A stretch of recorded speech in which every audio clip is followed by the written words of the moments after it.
sommes au Fort Saint-Antoine. Le fort a été transformé à partir de 1966 par Marcel Petite, un fromager de la région qui a transformé tous ses casernements en cave d'affinage. C'est un casernement de 420 militaires pour protéger la frontière suisse. Cet endroit, il s'est révélé idéal pour l'affinage de nos comtés, principalement de montagne, tout simplement parce qu'il est à 1100 mètres d'altitude. Et puis surtout, la construction en pierre de taille des militaires nous a servi pour construire des caves qui nous donnent une ambiance feutrée, constante, avec une saturation d'humidité et surtout une température identique tout au long de l'année.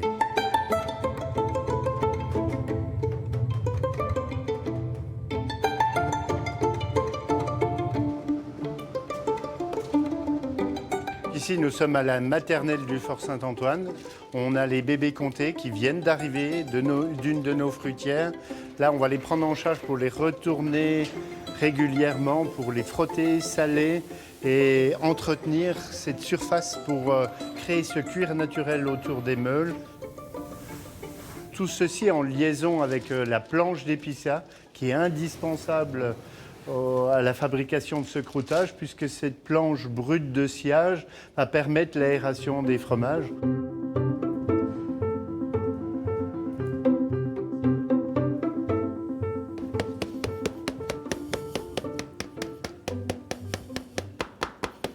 Alors on a ici un renseignement qui est important, c'est qu'on a un petit signe de fragilité.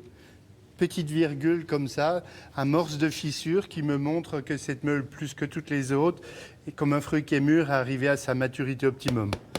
On sert toujours le même instrument et on va aller faire un prélèvement à l'intérieur. On fait un carottage et ce que j'ai dessiné ici sur le côté de la meule, on le découvre à l'aplomb du prélèvement. C'est l'image qu'on entendait à l'auscultation.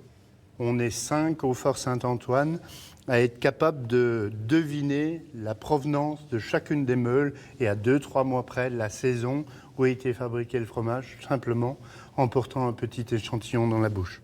Et on va signer le fromage par des hiéroglyphes, un code qui nous permet de donner à 50 centimes près le prix du fromage, la destination, le moment idéal pour le cueillir et le client où sera expédiée cette meule précisément.